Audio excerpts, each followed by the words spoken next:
तो हाँ भाई, सारा ने प्यारा भरी राम राम। उम्मीद करूँ सारा बढ़िया होगा, मस्त होगा, बिंदास होगा। तो आज अपने इस टॉपिक को कंप्लीट कर देते हैं।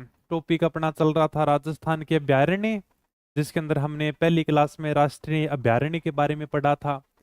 दूसरी क्लास में हमने 27 वन्य जीव अभ्यारण्य के बारे में पढ़ा था। और आज की क्लास में जो कुछ बच गया है उसके बारे में पढ़ लेते हैं, और आपका ये टॉपिक पूरा का पूरा कवर हो जाएगा। आज की क्लास में मर्ग वन पढ़ेंगे, कंजर्वेशन रिजर्व क्षेत्र पढ़ेंगे, शुभंकर पढ़ेंगे, जंतुवाले पढ़ेंगे, आखेट निषेध क्षेत्र पढ़ेंगे। ये सारी की सारी बातें आज हम कवर करने वाले हैं। रीट परीक्षा के अंतर तो शुभंकर से एक सवाल जरूर पूछा जाता है। और सबसे पहले मर्ग वन के बारे में पढ़ेंगे, जो हमारे राजस्थान में 7 हैं। तो आ जाओ फिर फटाफट। मर्ग वन के बारे में पढ़ेंगे, कंजर्वेशन रिजर्व क्षेत्र है, सबकी अपन चर्चा करेंगे। और आप सबको पता है कि इतनी सारी भर्तियां आ रखी हैं, धड़ा धड़ है ना। सरकार कहती है कि हम इतनी भर्तियां निकालेंगे, तुम कंफ्यूज हो जाओगे किसकी तैयारी करें किसको छोड़ें। तो कितनी अच्छी बात है, बताओ क्या।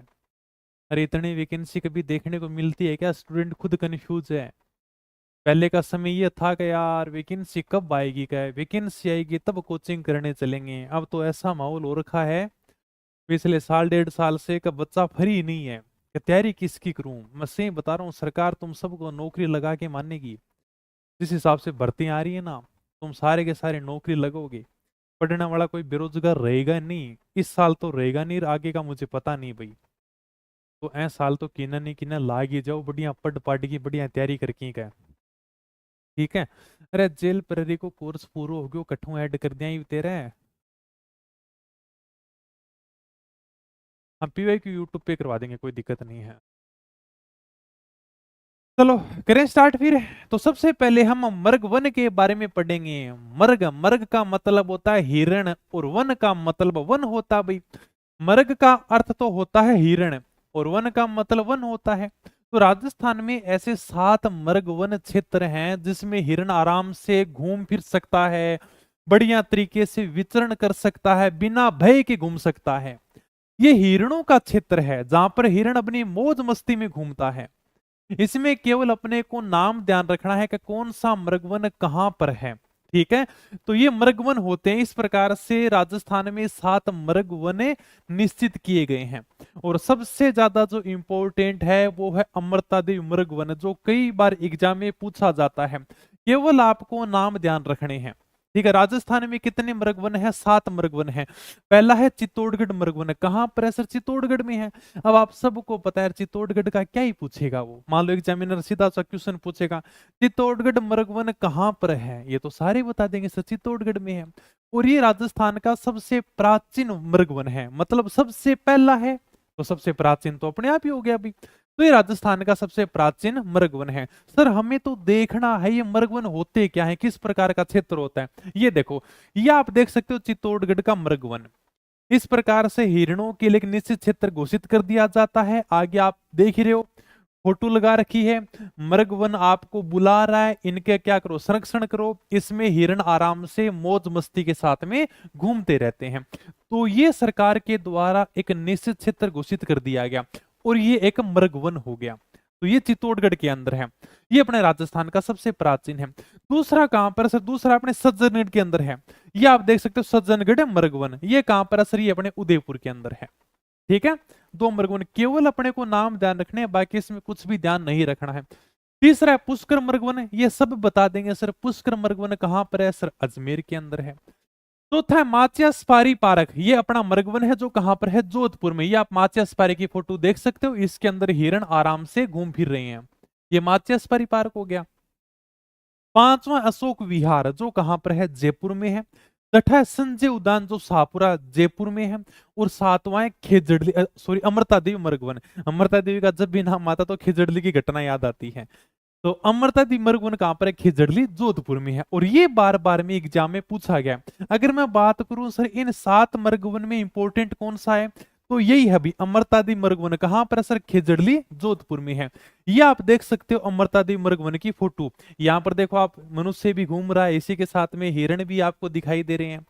ये जो अमृतादेवी मृगवन है ना, वास्तव में हिरणों के लिए स्वर्ग है। क्योंकि यहाँ पर विष्णु जाति हिरणों के बच्चों को अपने बच्चों की तरह पालती है, इनका पूरा ध्यान रखती है। तो बड़ा प्यारा मृगवन है ये। तो ये आप जो फोटो देख रहे हो अमृता देवी मृगवन की है, रख लोगे ध्यान में। ये अपने राजस्थान में 7 मृगवन है जो केवल अपने को नाम ध्यान रखने हैं। आगे अपन चलते हैं बायोलॉजिकल पार्क की। हिंदी में बात करूं तो हम बोलते हैं जैविक उद्यान, जो राजस्थान में 4 हैं। सबसे पहले तो ये है सर, ये बायोलॉजिकल पार्क होते क्या हैं, जिनको आप कह रहे हो कि हिंदी में हम इनको जैविक उद्यान भी बोलते हैं।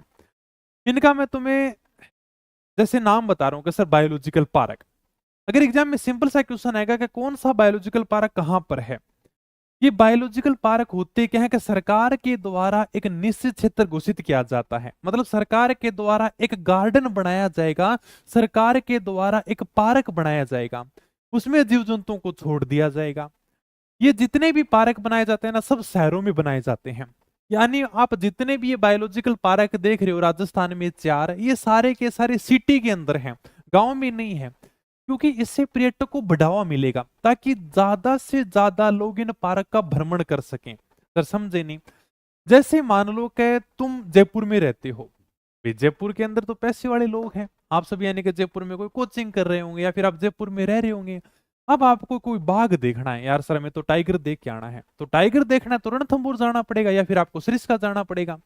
सरकार ने कहा कि हम आपके जयपुर शहर में ऐसी व्यवस्था कर देंगे कि आपको बाहर जाने की जरूरत ही नहीं पड़ेगी। तो सरकार ने क्या किया, सरकार ने नाहरगढ़ बायोलॉजिकल पार्क की स्थापना कर दी। जैसे मान लो कि आप उदयपुर के हो, अब आपको बाघ देखने हैं, यार अब बाघ देखने के लिए मैं कहां पर जाऊं, या रणथंभौर तो मेरे से दूर पड़ जाएगा, मुझे तो आज ही बाघ देखना है। तो सरकार ने कहा टेंशन क्यों लेते हो, हम आपके लिए सज्जनगढ़ बायोलॉजिकल पार्क की स्थापना कर देंगे, यहां पर आपको बाघ देखने को मिल जाएंगे। इससे क्या होगा, इससे पर्यटन को बढ़ावा मिलेगा, आप टिकट कटाओ और आराम से जीव जंतुओं को देख लो घूम फिर कर, क्योंकि हर आदमी तो रणथंभौर से इसका जा नहीं सकता। बायोलॉजिकल पार्क से सरकार को आमदनी भी होगी, पैसा भी सरकार को मिलेगा, वो पैसा जीव जंतुओं की देखभाल के ऊपर खर्च किया जाएगा, इसलिए बायोलॉजिकल पार्क की स्थापना की जाती है। समझ गए ना सर? समझ गया। अपने को केवल इनके नाम ध्यान रखने हैं। तो राजस्थान का पहला बायोलॉजिकल पार्क, उसका नाम है सज्जनगढ़ बायोलॉजिकल पार्क, जो कहां पर है, उदयपुर में। सर किस प्रकार से दिखाई देता है, ये आप फोटो देख लो। ये बायोलॉजिकल पार्क है जिसका नाम है सज्जनगढ़ बायोलॉजिकल पार्क, मतलब ये जैविक उद्यान है। यहां पर जाइए उदयपुर के अंदर, उदयपुर शहर में आपको ये देखने को मिल जाएगा। यहाँ पर आप खिड़की से टिकट कटाइए, आराम से अंदर जीव जंतु देख लीजिए, आपके जो भी यानी कि जीव जंतु देखने को मिलेगा, जो भी यहाँ पर आपको वन्य जीव मिलेंगे। हो सकता है यहाँ पर आपको बाघ के भी दर्शन हो जाएगा। ठीक है, तो ये जो फोटो है ये सज्जनगढ़ की है। ओके, तो इस प्रकार से शहर में बायोलॉजिकल पार्क स्थापित किए जाते हैं पर्यटन को बढ़ावा देने के लिए, वन्य जीव जंतुओं का संरक्षण करने के लिए भी। जैसे मान लो का मनुष्य के लिए गार्डन होते हैं, आप भी तो बगीचों में घूमने के लिए जाते हो, तो ये क्या है, ये भी जीव जंतुओं के पार्क हैं। यहाँ पर इनका भी यानी क्या होता है, ये भी आराम से मौज मस्ती करते हैं, इनके पार्क हैं ये। ओके, तो सज्जनगढ़ बायोलॉजिकल पार्क कहां पर है, उदयपुर में, राजस्थान का पहला बायोलॉजिकल पार्क है। दूसरा अपने माचिया है, ये तो माचिया तो आपको पता ही है, यह आपका रहा माचिया बायोलॉजिकल पार्क, जो कहां पर है सर, जोधपुर में है। ये अपना बायोलॉजिकल पार्क है। हिंदी में बात करें तो माचिया जैविक उद्यान, जो कहां पर है, जोधपुर में है, जिसकी फोटो आप देख सकते हो। तीसरा है नाहरगढ़ बायोलॉजिकल पार्क, ये आपका रहा नाहरगढ़ बायोलॉजिकल पार्क। ठीक है, ये कहां पर है, सबको पता है सर, जयपुर में, नाम से पता चल रहा है नाहरगढ़ मतलब जयपुर। और चौथा कहां पर है, अबेड़ा बायोलॉजिकल पार्क, कोटा में है। ये अपना रहा अबेड़ा बायोलॉजिकल पार्क, कोटा के अंदर है। ठीक है, रख लोगे ध्यान में? ठीक है सर, आराम से 4 बायोलॉजिकल पार्क हम ध्यान में रख लेंगे। अब क्या है कि 3-4 बायोलॉजिकल पार्क ऐसे हैं जिनका निर्माण कार्य चल रहा है, याद रहे तो ठीक है, बाकी 4 तो आपको याद रखने हैं। अगला उसका नाम है मरुधरा बायोलॉजिकल पार्क, जो बीकानेर में है, इसका निर्माण कार्य चल रहा है, मतलब कार्य प्रगति के ऊपर है। पुष्कर जैविक उद्यान कहां पर है, पुष्कर अजमेर में है, ये भी क्या है, निर्माणाधीन है, मतलब इसका भी काम चल रहा है। अब आपको 2 और लिखने हैं, अगर किताब में ऐड नहीं है तो आपको 2 और लिखने हैं। एक तो वैसे भी याद हो जाएगा, अलवर, देखो अलवर में है, भरतपुर और भरतपुर में, इसका क्या याद करना, ये नहीं पूछेगा क्वेश्चन कि अलवर जैविक उद्यान कहां पर है, अलवर में है, सबको पता है। भरतपुर जैविक उद्यान कहां पर है, भरतपुर में है। ये भरतपुर वाला थोड़ा सा ध्यान रखना, क्यों, क्योंकि इसकी बजट में घोषणा की गई थी भी, यानी कि 2025-26 का जो बजट आया था ना, उसके अंदर इसकी घोषणा की गई है। तो मान लो कभी करंट के हिसाब से क्वेश्चन पूछ सकता है कि भरतपुर जैविक उद्यान है, जो अपना भरतपुर बायोलॉजिकल पार्क है, इसकी स्थापना जो निर्माणाधीन है इसकी कौन से बजट में घोषणा की गई थी, या फिर ये भी पूछ लेगा कि 2025-26 के बजट में कौन से बायोलॉजिकल पार्क की घोषणा की गई थी। तो ये थोड़ा सा करंट के हिसाब से जिसके बारे में आपको ध्यान रखना है। ओके, हाँ सिटी के अंदर होगी, बिल्कुल सिटी में होगी, पिछली बार भी तो हुई थी। बताओ। हाँ ये बिल्कुल यूजफुल होगी, गणित की बुक आ रही है जल्दी। समझ गए ना, केवल आपको नाम ध्यान रखने हैं। देखो ये जो निर्माणाधीन है ना, ये याद रहे तो ठीक, बाकी कोई बात नहीं। मरुद्रा बीकानेर में, बाकी नाम वैसे याद हो जाएंगे। अलवर भरतपुर पुष्कर अजमेर में है। ठीक है, आपको ये जरूर ध्यान रखना कि ये जो 4 बायोलॉजिकल पार्क है इसके बारे में आप ध्यान रखना, केवल आपको नाम ध्यान रखने, बाकी कुछ भी ध्यान नहीं रखना। और बाकी मैंने तुम्हें बता ही दिया कि बायोलॉजिकल पार्क होते क्या है, जैविक उद्यान होते क्या है। शुरुआत के अंदर हमने इसकी चर्चा कर ली थी। अब जो आगे बात कर रहे हैं, राजस्थान में जंतु वाले कितने हैं? 4 हैं। हो सकता है किसी किताब में 5 हो, लेकिन 5 नहीं है, 4 ही हैं। जंतु वाले जानते हो ना? सर कौन नहीं जाना? अरे चिड़ियाघर तो जानता होगा। हाँ सर, चिड़ियाघर नाम तो सुनेड़ो है। आजकल तुम चिड़ियाघर में जाते नहीं हो, इसलिए चिड़ियाघर धीरे धीरे बंद हो रहे हैं। हमारे तो बचपन का सपना हुआ करता था यार, एक बार चिड़ियाघर देख लें क्या। लेकिन आजकल तुम सब पैसे वाले हो, तुम सीधा अभयारण्य में घूमने के लिए जाते हो क्या। अपने को केवल इनके नाम ध्यान रखने के। राजस्थान में कितने जंतु वाले हैं? 4 हैं। जंतु मतलब जंतुओं के लिए, आले मतलब घर, एक प्रकार से चिड़ियाघर है अभी।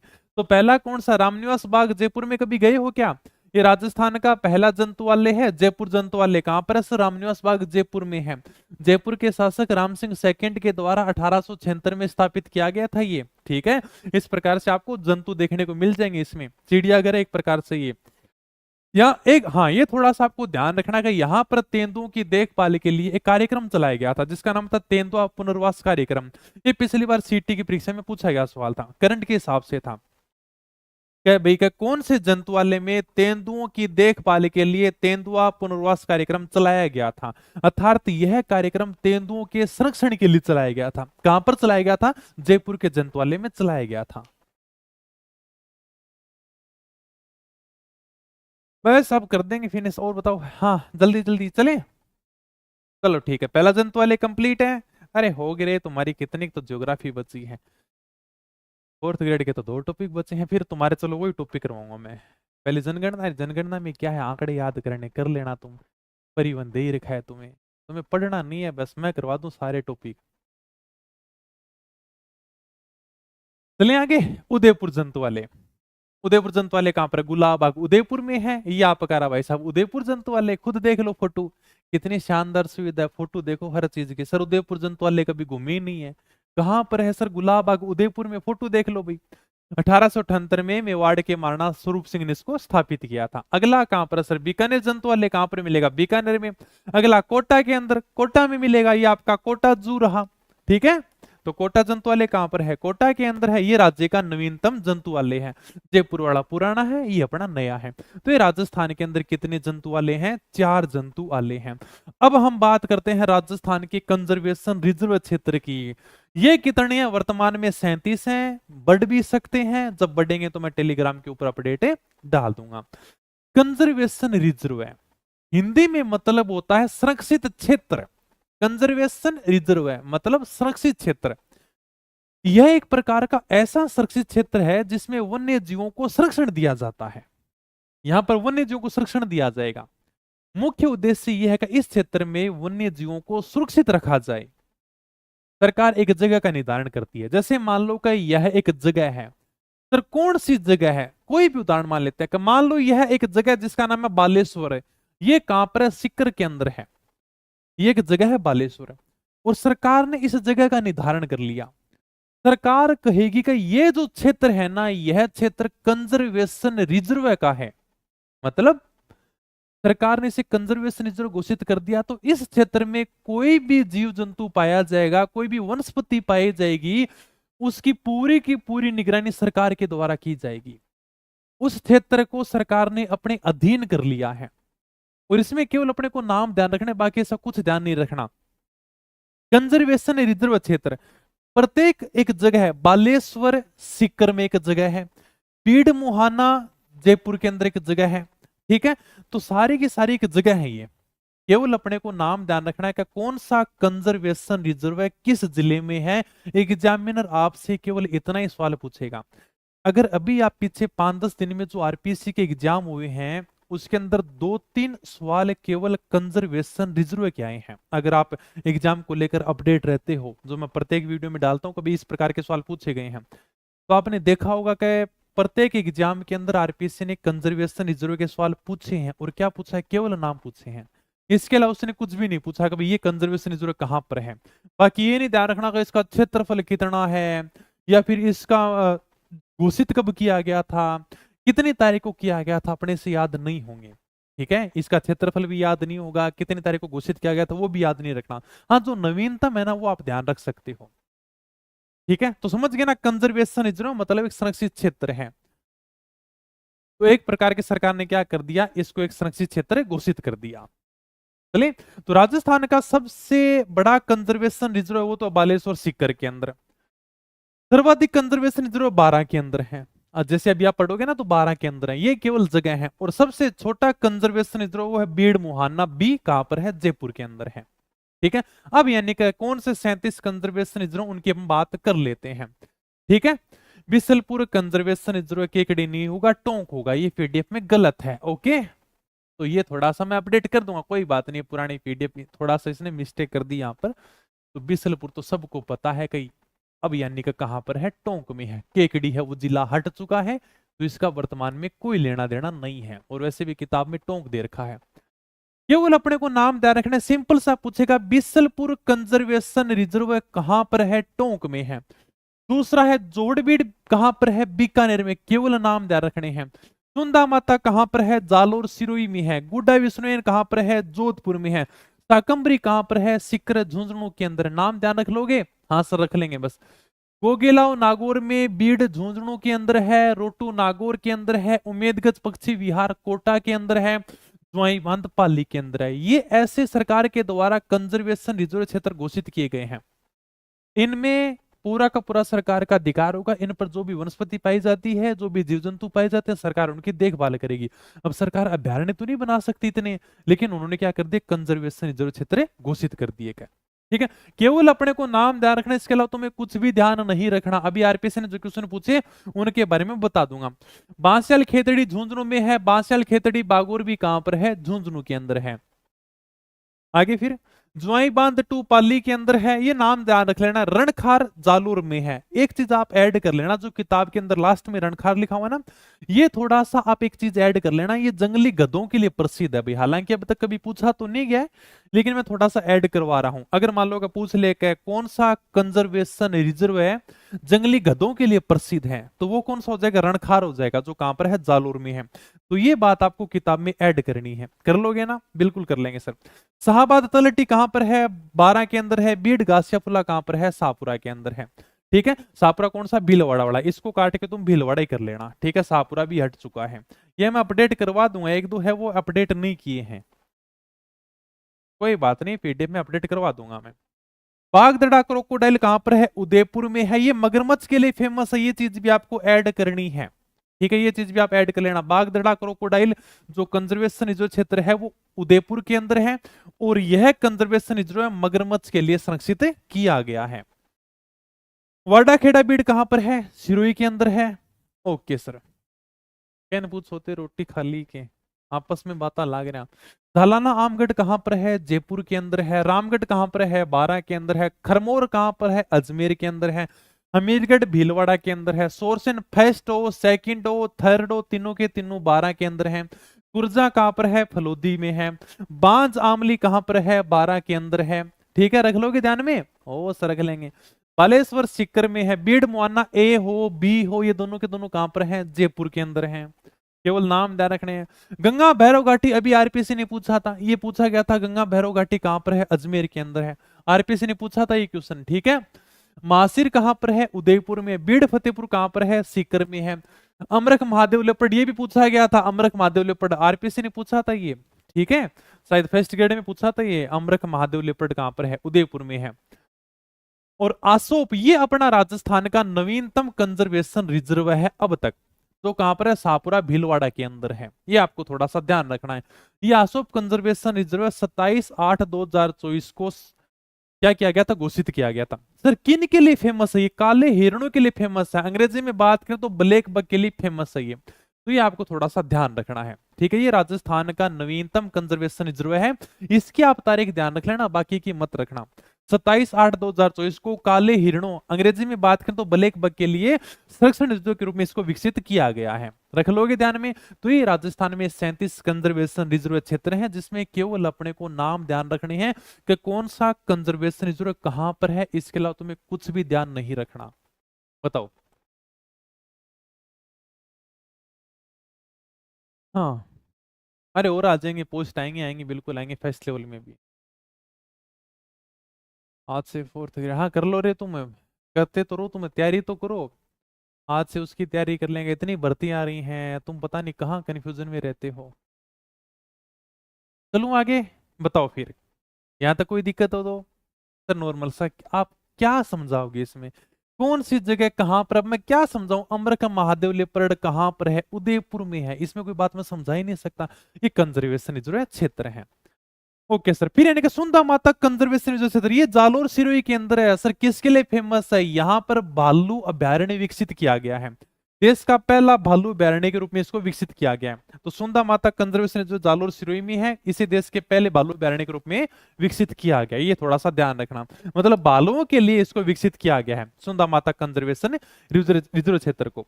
ओके, रख लोगे ध्यान में, तो भालुओं के लिए इसको संरक्षित किया गया, भालुओं के लिए इसको विकसित किया गया है। और बताओ, अब राजस्थान में आखेट निषेध क्षेत्र देख लेते हैं, ये कितने, 33 हैं। वैसे तो आप पूरे राजस्थान में शिकार नहीं कर सकते, पूरे राजस्थान में छोड़ो, पूरे भारत में आप शिकार नहीं कर सकते, लेकिन फिर भी राजस्थान सरकार ने 33 आखेट निषेध क्षेत्र घोषित कर रखे हैं, जिनके नाम अपने को ध्यान रखने हैं। ठीक है, आखेट मतलब शिकार, निषेध, यहां पर शिकार करना मना है, हालांकि आप पूरे राजस्थान में शिकार नहीं कर सकते, लेकिन फिर भी सरकार के द्वारा 33 आखेट निषेध क्षेत्र घोषित किए गए हैं, जो अपने को सिर्फ नाम ध्यान रखने हैं। सर्वाधिक शिकार आखेट निषेध क्षेत्र कहां पर है, जोधपुर और बीकानेर दोनों ही जगह हैं, लेकिन पहले अपने को बीकानेर रखना है, फिर जोधपुर रखना है, तो किताब में आप इसको ऐड कर लेना। ठीक है, जोधपुर के पहले क्या लिखोगे, बीकानेर लिखोगे। सर्वाधिक आखेट निषेध क्षेत्र कहां पर है, बीकानेर में है, और उसके बाद में जोधपुर में है, नए जिलों के बाद में। ठीक है, बीकानेर के अंदर शायद 6 हैं, जोधपुर में 5 हैं, ऐसा करके कुछ है। ठीक है, तो नए जिलों के बाद में किसके अंदर ज्यादा है, बीकानेर में, तो ऐड कर लेना इसको, दोनों जिला आप लिख लेना। हो सकता है मान लो कि जोधपुर बीकानेर के अंदर कोई एक ही जिला दे दे, तो आपको शुरुआत में बीकानेर भी लिखना है, केवल इसमें नाम ध्यान रखने, सर कौन सी जगह कहां पर है। जैसे सबसे पहले डोली कहां पर है, जोधपुर में है, लोहावट कहां पर है, फलोदी के अंदर है, साथीन, सिंपल सा क्वेश्चन आएगा, कुछ भी नहीं पूछेगा कि सातीन आखेट निषेध क्षेत्र कहां पर है, जोधपुर में है, बस। कुड्डा विष्णुयन कहां पर है, जोधपुर में है, फीटकासनी जोधपुर में, जंबेश्वर जी जोधपुर में, डेंचू फलोदी में, दोरीमन्ना बाड़मेर में है। ओके, रख लोगे। चलो, उजला जैसलमेर रामदेवरा जैसलमेर के अंदर है, ये तो नाम याद हो जाएंगे, उजला रामदेवरा, देशनोक बीकानेर, जोड़बीट बीकानेर, लगभग नाम आपने सुन रखे हैं। 33 है, 5-7 ही नाम याद करने, बाकी सब नाम सुन रखे हैं। देखो, देशनोक है, जोड़बीड़ है, बज्जू बीकानेर, दियात्रा बीकानेर, संवत्सर कोटसर बीकानेर, ये चूरू में नहीं होगा, बीकानेर में है।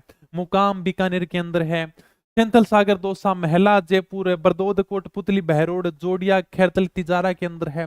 रख लोगे सारे के सारे ध्यान में। हाँ सर रख लेंगे, नॉर्मली तो हैं सारे के सारे, आखेट निषेध क्षेत्र हैं। रानीपुरा टोंक है, कंवालजी सवाई माधोपुर है, इसके बाद में बागदड़ा उदयपुर में, कनक सागर बूंदी। ये कोई क्रम ध्यान मत रखना, एक पे कौन सा आएगा यार, 2 पे कौन सा था, 5 पे कौन सा था, नहीं, आपको नाम ध्यान नहीं रखने हैं, केवल ये पता होना चाहिए कि जगह कहां पर है। सौखलिया कहां पर है, अजमेर में है, केवल आपको जगह ध्यान होनी चाहिए। गंगवाना अजमेर, तिलोरा अजमेर, मिनाल चित्तौड़गढ़, जरोदा नागौर, रोटू नागौर, सांचौर जालोर, ज्वाईबांध पाली, लगभग नाम आपने सुन रखे हैं, केवल आपको जगह ध्यान रखनी है, बाकी इसके अलावा कुछ भी ध्यान नहीं रखना। इनमें राजस्थान का सबसे बड़ा आखेट निषेध क्षेत्र कौन सा, संवत्सर कोटसर बीकानेर है, कई किताबों में चूरू दे रखा है, लेकिन चूरू नहीं होगा, वो बीकानेर ही होगा। ये सबसे बड़ा आखेट निषेध क्षेत्र है, संवत्सर कोटसर वाला। और सबसे छोटा कौन सा है, कनक सागर बूंदी के अंदर है। तो ये जो संवत्सर कोटसर वाला है, ये राजस्थान का सबसे बड़ा आखेट निषेध क्षेत्र है।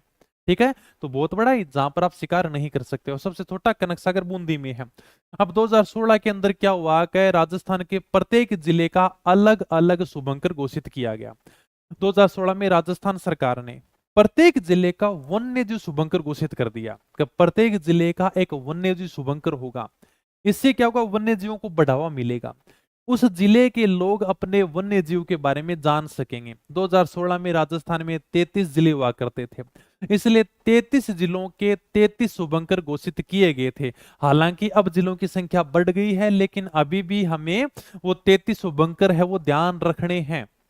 रख लोगे ना ध्यान में, क्योंकि रीट के अंदर यहां से एक सवाल जरूर पूछा जाता है। पिछली बार रीट का पेपर उठाकर देखोगे तो प्रत्येक पारी में एक जिले का एक शुभंकर जरूर पूछ रखा था। अब केवल इसमें आपको फोटो देख लो और आराम से नाम याद रखना है। सबसे ऊपर से शुरू करते हैं। गंगानगर जिले का कौन सा शुभंकर है सर? चिंकारा। ये आप गंगानगर का चिंकारा देख लो, किताब आपके पास में यही सेम टू सेम वही फोटो दे रखी है। हनुमानगढ़ का छोटा किलकल, ये देखो छोटा किलकल एक पक्षी होता है, तो ये हनुमानगढ़ का शुभंकर है, लगभग आपको याद हो जाएंगे। चूरू में काला हिरण, अब सबको पता है कि सर ताल छापरा बैरने वो चूरू जिले के अंदर है, तो हमारे तो भाई साहब कौन सा शुभंकर घोषित करेंगे? हमारे तो ले दे के काला हिरण ही है।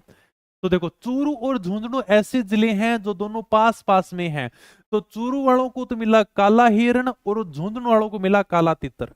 देख लोगे, हाँ सर चूरू और झुंझुनू पास पास में हैं, तो चूरू वालों को तो वैसे भी काला हिरण मिलना था, क्योंकि आपके तो ताल छापरा अभ्यारण्य उसमें काले हिरण ही पाए जाते हैं, इनकी पसंदीदा मोतिया घास यहीं पर पाई जाती है, और झुंझुनू वालों को काला तितर मिल गया। ठीक है सर। बीकानेर गजनेर अभ्यारण्य हमने पढ़ा था, बीकानेर के अंदर है, वहां पर रेत का तितर पाया जाता है, मतलब भटपट पक्षी पाया जाता है, ये वही रेत का तितर है। तो बीकानेर वालों को रेत का तितर मिल गया, भट तितर मिल गया, और सिक्कर को साइन मिल गया। सह से सह याद कर लेना सर, सिक्कर को क्या मिल गया? साइन मिल गया। नॉर्मल सी याद है, क्या याद नहीं हो बताओ? ये देखो छह तो याद कर लिया हमने। गंगानगर का चिंकारा है, ओके सर। हनुमानगढ़ का छोटा किलकिल है। इन दोनों को काला हिरण काला तितर मिला है। इधर सिक्कर से साइन बीकानेर को तो वैसे भी भट तितर मिलना था। जयपुर को चित्तल मिला है। ठीक है। 200 वालों को बड़ा प्यारा सा जीव मिला है, खरगोश। ठीक है, देखो 2 सा मतलब खरगोश। ओके। अलवर, अरे भाई साहब दिल्ली के अंदर सांबर बहुत ज्यादा मात्रा में पाए जाते हैं, और जयपुर के पास में कौन सा जिला है? अलवर, तो अलवर वालों को सांबर दे दिया। भरतपुर, केवलादेव घना पक्षी अभयारण्य कहां पर है? भरतपुर में है, पक्षियों का स्वर्ग है, वहां पर सारस नहीं आएंगे तो कहां पर आएंगे? तो यहाँ पर तो सारस पक्षी आते हैं, तो भरतपुर वालों को सारस दिया गया। और बताओ सर। धौलपुर को पंछीड़ा, राजस्थान सरकार ने कहा तुम धौलपुर वाले तो राजस्थान की पूर्वी साइड में हो, तो तुम यानी कि दूर बैठे बैठे पंछीड़ा गीत गाते रहो, तो इनको क्या दिया गया? इनको पंछीड़ा दिया गया। भी करौली वालों को घड़ियाल दिया गया। सवाई माधोपुर, जब सवाई माधोपुर को बाघ नहीं मिलेगा तो किसको मिलेगा? क्योंकि रणथंबोर बाघों का घर सवाई माधोपुर को मिला, और किसको मिलेगा? कोटा को उदबिलाव मिला। ठीक है। ये इसको उदबिलाव को क्या कहते हैं खुद की भाषा में, कोई बता सकता है? उदबिलाव, मुझे फटाफट बताओ, ये उदबिलाव को क्या कहते हैं? हाँ, भर्तियां खूब आ रही हैं, फटाफट लग जाओ अब, है ना, एक भर्ती के पीछे लग जाओ। बाघों का घर अपने रणथंबोर। जब सवाई माधोपुर को बाघ ही मिलना ही है तो कन्फर्म है इसी को मिलेगा बाघ, और किसको मिलेगा? बताओ फटाफट है, क्या कहते हैं? कोटा को उदबिलाव। नोलियो कौन क्यों आपान है? नोलियो, हाँ नेवला नहीं नोलिया नाम होता है, सही। सांप को मार देता है, ये छोड़ता ही नहीं है, ये वही उदबिलाव है। बूंदी को कितना प्यारा पक्षी मिला यार, सुरखाब। देखो नाम देखो कितना प्यारा, बूंदी यानी कि सुरखाब, कितना प्यारा पक्षी है। ठीक है। 12 को मगरमच्छ मिला है। झालावाड़ के तो वैसे ही गागरुनी तोते फेमस हैं। चित्तौड़गढ़ वैसे ही चाय से चाय मिला देना, चौसिंगा जिसके 4 सिंह होते हैं वो क्या है? चौसिंगा। चित्तौड़गढ़ को चौसिंगा मिला है। Okay sir. प्रतापगढ़ को उड़न गिलहरी, सीता माता अभ्यारण्य प्रतापगढ़, वहां पर तो उड़न गिलहरियों का स्वर्ग है, वहां पर तो खूब सारी उड़न गिलहरियां पाई जाती हैं, तो प्रतापगढ़ को उड़न गिलहरी मिलना था। बांसवाड़ा को जल पीपी मिल गया। डूंगरपुर को झांगिल मिल गया, ये झांगिल पक्षी होता है। उदयपुर को बिज्जू मिला है, ये आपके सामने बिज्जू पक्षी है। ठीक है। राजसमंद को भेड़िया, वैसे भी कुंभलगढ़ अभयारण्य राजसमंद के अंदर है, तो वो तो भेड़ियों की प्रजनन स्थली है, तो इनको तो भेड़िया मिलना ही था भाई। सिरोही जंगली मुर्गा, माउंट आबू अभयारण्य किसके लिए फेमस है सर? जंगली मुर्गों के लिए फेमस है, तो माउंट आबू सिरोही में है, तो इनको जंगली मुर्गा मिलना ही था। जालोर को भालू, अभी हमने पढ़ा है सुंदा माता कंजर्वेशन रिजर्व है, जालोर सिरोही के अंदर है, तो जालोर में सुंदा माता, तो वो तो भालुओं के लिए वैसे सुरक्षित क्षेत्र हो गया, तो जालोर वालों को भालू दिया गया है। बाड़मेर वालों को लोमड़ी मिली है भाई। अब और क्या है, बाड़मेर में तो कुछ था नहीं, तो सरकार ने कह दिया कि बाड़मेर के तो वैसे ही बीक है, और क्या जीव जंतु दें, इनको लोमड़ी दे दो भाई। तो बाड़मेर वालों को लोमड़ी मिल गई उस रेगिस्तान के अंदर। जैसलमेर के अंदर वैसे भी सबसे ज्यादा गोडाउन पाए जाते हैं, तो इनको राजस्थान का राज्य पक्षी गोडाउन मिल गया। जोधपुर वाले कुरंजा गीत गाते रहो भी, उड़ती कुरजलिया जाई जी रहे, संदेश सुमारो पीयू तपू जाई जी रहे। तो जोधपुर यानी कि कुरंजा पक्षी, कुरजा आते ही अपने जोधपुर में ही है, तो इनको कुरंजा दिया गया है। पाली को तेंदुआ दिया गया, अजमेर को खड़मोर दिया गया। अब देखो 4 जिले में साथ में याद करवा देता हूं। एक तो हो गया अजमेर, अजमेर भीलवाड़ा नागौर टोंक दोनों याद देखो। देखो अजमेर भीलवाड़ा पास पास में, बिल्कुल पास पास में सर, एक ही संभाग में है, कोई टेंशन नहीं है। तो अजमेर को तो मिला खड़मोर, देखो इस प्रकार से है, भीलवाड़ा, भीलवाड़ा के ऊपर जिला है अजमेर, तो भीलवाड़ा वालों को तो मिला मोर, और भीलवाड़ा के ऊपर कौन खड़ा है, अजमेर, मतलब खड़मोर किसको मिल गया, अजमेर को मिल गया। तो ये खड़मोर होता है और ये मोर होता है। इसके बाद में नागौर और टोंक पास पास में एक ही संभाग में है, तो टोंक को दिया गया हंस, राज, नागौर वाले बोले गए यार हमारे लिए भी कुछ करो, बोला आपके लिए राज हंस देंगे क्या। ठीक है, 4 जिले वैसे याद हो गए। एक को मोर दिया गया, मोर के ऊपर खड़ा है अजमेर, उसको खड़मोर दे दिया। नागौर टोंक पास पास में, एक को हंस दिया। नागौर वाले यार तुम तो राज हंस हो यार, तुम्हारे तो कुबड़ पट्टी पाई जाती है, तो तुम तो क्यों टेंशन ले रहे हो, इनको तो हंस ही दिया है, तुमको तो राज हंस देंगे। ठीक है, भेजा है निमंत्रण प्रियवर तुम्हें बुलाने को, हे मानस के राजहंस तुम भूल ना जाना आने को। उस जो शादी कार्ड में राजहंस की चर्चा की जाती है ना, वो यही राजहंस पक्षी है। आ जाओ भी, हो गया, बस हो गया, टॉपिक कंप्लीट है तुम्हारा। अब 2-3 बातें और हैं छोटी मोटी। देखो आज की क्लास में कोई समझाने वाली बातें नहीं है, ये जो सारी की सारी बातें हैं ना, सब यानी कि जैसे कौन सी जगह कहाँ पर है, कंजर्वेशन जो क्षेत्र है, जंतुआलय है, आखेट निषेध क्षेत्र है, ये केवल हमें थोड़ा सा नाम ध्यान रखने पड़ेंगे। ओके, और सुमंगर की मैंने वैसे फोटो लगा रही है, तुम आराम से याद कर सकते हो, इनकी कोई ज्यादा ट्रिक भी नहीं है। ले दे के 7-8 तो याद करने, बाकी तुम वैसे ही याद कर लोगे।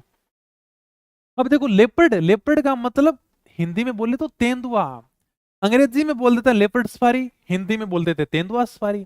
मतलब तेंदुए को अंग्रेजी में लेपर्ड बोलते हैं। यह जो सफारी है वो तेंदुओं के संरक्षण के लिए चलाई जा रही है, मतलब पर्यटन को बढ़ावा मिलेगा।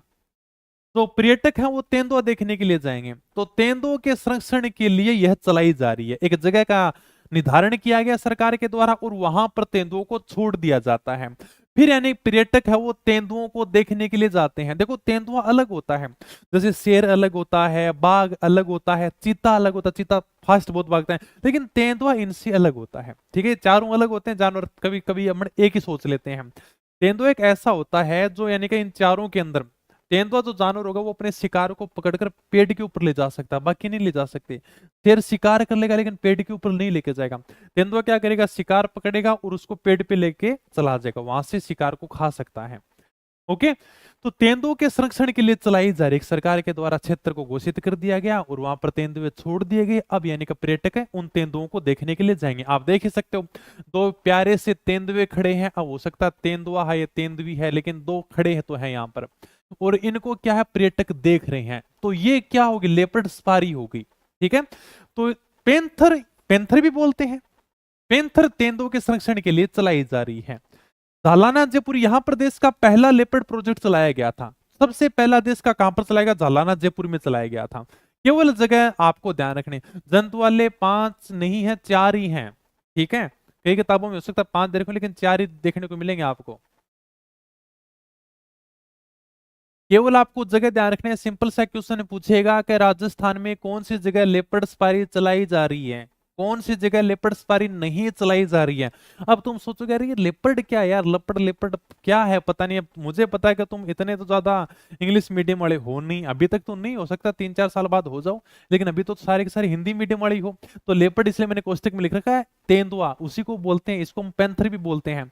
तो इनके संरक्षण के लिए इस प्रकार से सफारी चलाई गई। यहां पर जाकर आप तेंदुओं को देख सकते हो पर्यटक के रूप में। केवल आपको जगह ध्यान रखना है, झालाना है, आमगढ़ जयपुर, टाटगढ़ रावली, कुंभलगढ़ जयसमंद सलूम्बर के अंदर है। ठीक है, केवल आपको जगह ध्यान रखने का यहाँ पर ये अपने लेपर्ड सफारी चलाई जा रही है। खेतड़ी, बांसियाल, झुंझुनू है, शेरगढ़, बारा, माउंट आबू, सिरोही, ज्वाई बांध, पाली, बस्सी, बैरने, चित्तौड़गढ़, सीता माता, बैरने, प्रतापगढ़ के अंदर ये संचालित है। ठीक है, यहाँ पर ये तेंदुओं के संरक्षण के लिए चलाई जा रही है। तो केवल अपने को नाम ध्यान रखने हैं। अब केवल छोटे मोटे पॉइंट हैं जिनके बारे में चर्चा कर लेते हैं। सबसे पहले मैंने बताया कि गमदर जैव विविधता पार्क एक जैव विविधता पार्क है उदयपुर में, जो चंदन के पेड़ों के लिए सुरक्षित है। बस केवल आपको ध्यान रखना है, सिंपल सा पूछ लेगा गमदर जैव विविधता पार्क कहां पर है, उदयपुर में है। किसके लिए फेमस? अभी चंदन के पेड़ हैं उनका संरक्षण किया जा रहा है, उसके लिए ये फेमस है। किशन बाग ये क्या है सर? जयपुर में है, यहाँ पर रेगिस्तान पार्क विकसित किया गया है। सर ये क्या मतलब, समझे नहीं? अरे भी देखो, जैसे मान लो कि हम चूरू वाले हैं, मारवाड़ वाले हैं, ठीक है, शेखावाटी वाले, अब इन्होंने तो क्या कर रेत के दौरे खूब सारे देखे हैं, इस प्रकार के रेगिस्तान, सूखी घास, टिब्बे खूब सारे देख रखे हैं। लेकिन जयपुर वाले ने क्या किया, ये रेगिस्तान पार्क नहीं देखे यार कि रेगिस्तान किस प्रकार का होता है, ये धोरे क्या होते हैं, टिल्ले क्या होते हैं। तो उनके लिए अलग से सरकार ने किशन बाग की स्थापना की है। सरकार ने कहा टेंशन मत लो, हम आपको रेत के धोरे दिखाएंगे, आपके पास में खूब सारा पैसा है, हमारे पास में आइए, टिकट कटाइए और हम आपके लिए एक पार्क की स्थापना कर देंगे। तो ये है किशन बाग, जयपुर में है। यहाँ पर रेगिस्तान पार्क बनाया गया है, यहाँ पर आपको सूखी घास देखने को मिलेगी, पास में रेत के टिल्ले, रेत के धोरे देखने को मिलेंगे, बस यही है। तो रेगिस्तान पार्क विकसित किया गया यहाँ पर जाकर आप रेत के धोरे देख सकते हो। मुझे तो कोई फ्री मिले जाए तो ही नहीं जाऊं भाई। ओके, जोड़बीड़ कहां पर है? बीकानेर में है। ये क्यों फेमस? अभी यहां पर राजस्थान का पहला और भारत का तीसरा गिद्ध कंजर्वेशन रिजर्व है। मतलब ये जो क्षेत्र है वो गिद्धों के संरक्षण के लिए फेमस है, यहां पर गिद्धों का संरक्षण किया जा रहा है। तो जोड़बीड़ बीकानेर राजस्थान का पहला और भारत का तीसरा गिद्ध कंजर्वेशन रिजर्व क्षेत्र है ये, ठीक है, गिद्धों के लिए इसको सुरक्षित किया जा रहा है। और बताओ सर कोई बातें? एक व्यक्ति है जिसका नाम है दाऊलाल बोरा, कहाँ के हैं? बीकानेर के हैं। इनको क्यों जाना जाता है? ये गिद्ध संरक्षण में बहुत अच्छा काम कर रहे हैं, गिद्धों को बचाने के लिए बहुत अच्छा काम कर रहे हैं। तो इनका नाम है दाऊलाल बोरा। किस क्षेत्र से संबंधित है? सर गिद्धों को बचाने के लिए फेमस है, इनके हाथ में आप गिद्ध पक्षी देख भी सकते हो। Okay sir. उदयपुर का मेनार गांव, जिसे हम पक्षी गांव भी कहते हैं, ये पक्षियों के लिए फेमस है। ये आप मेनार गांव की फोटो देख सकते हो, यहाँ पर आपको खूब सारे पक्षी देखने को मिल जाएंगे। तो उदयपुर के अंदर एक गांव है जिसका नाम है मेनार गांव। ये मेनार गांव पक्षियों के लिए फेमस है, इसको पक्षी गांव के नाम से जाना जाता है।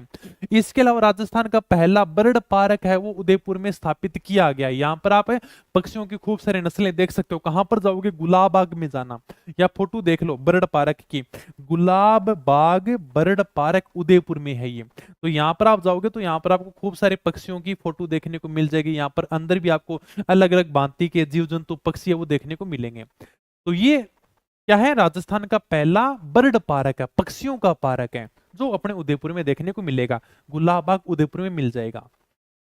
और पहला स्नेक पार्क है, सर्प उद्यान है, वो कोटा में स्थापित किया गया है। ये राजस्थान का पहला सर्प उद्यान है, मतलब स्नेक पार्क है।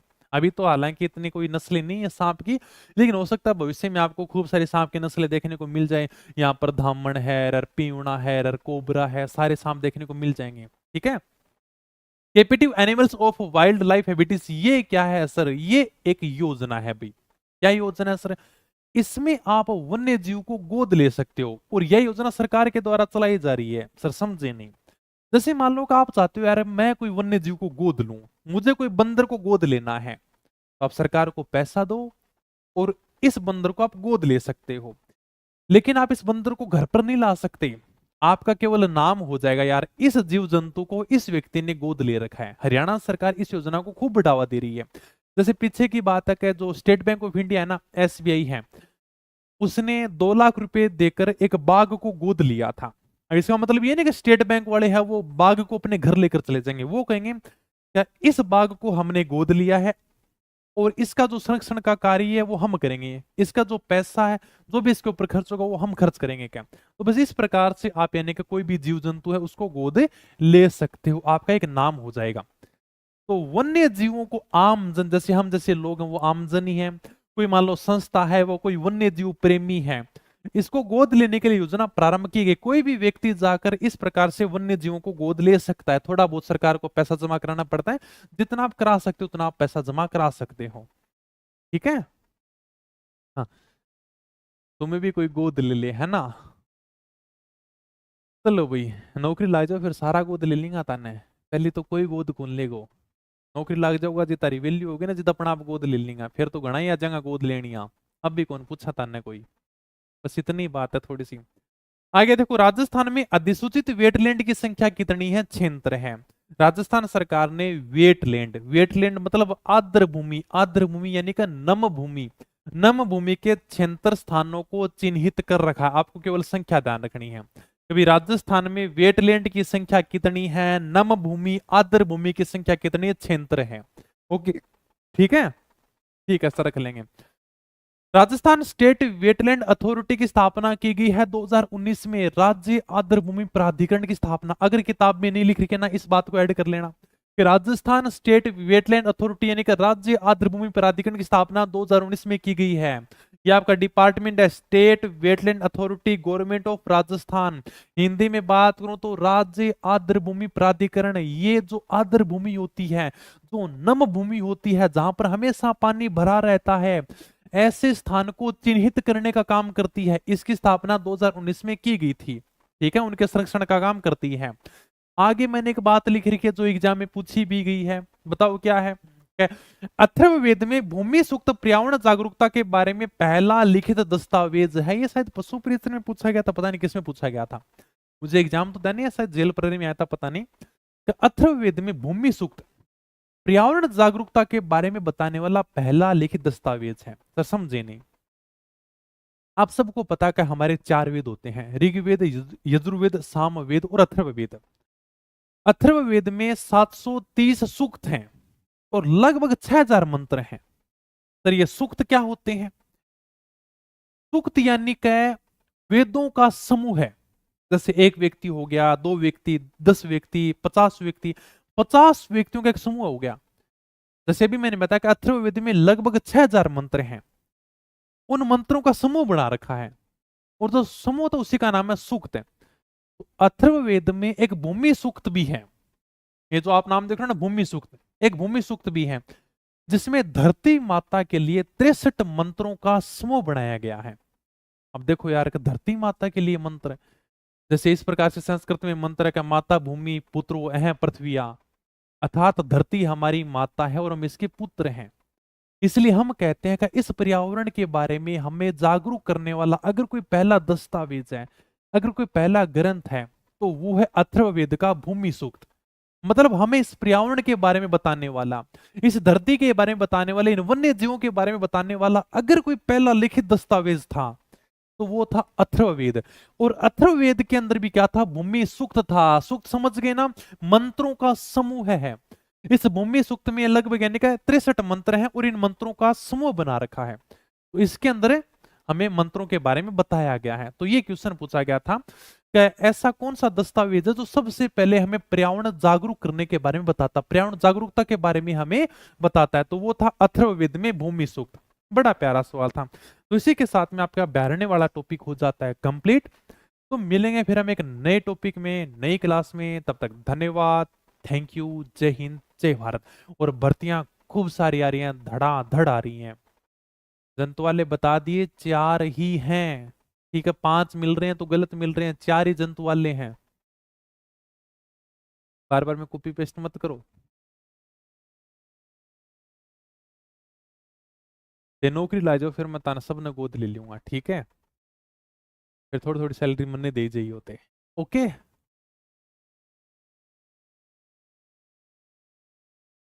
चलो फिर, बाकी अच्छी बात है सरकार इतनी भर्तियां निकाल रही है आप सभी के लिए। इतने कंफ्यूजन में है यार कि तैयारी किसकी करें, अरे कितनी अच्छी बात है, भर्तियां आ रही हैं। सब अगर तुम 1-2 भर्ती के ऊपर बढ़िया फोकस करोगे ना, तो आराम से नौकरी लग जाओगे। सब यानी कि भटक रहे हैं, इस पे हाथ मार लूं, इस पे हाथ मार लूं, इस पे हाथ मार लूं। बस तुम तैयारी कर लो भाई, एक बार कहीं लग जाओ तुम, एक बार कहीं लग जाओ, उसके बाद में करते रहना। ओके, ठीक है फिर, ओके।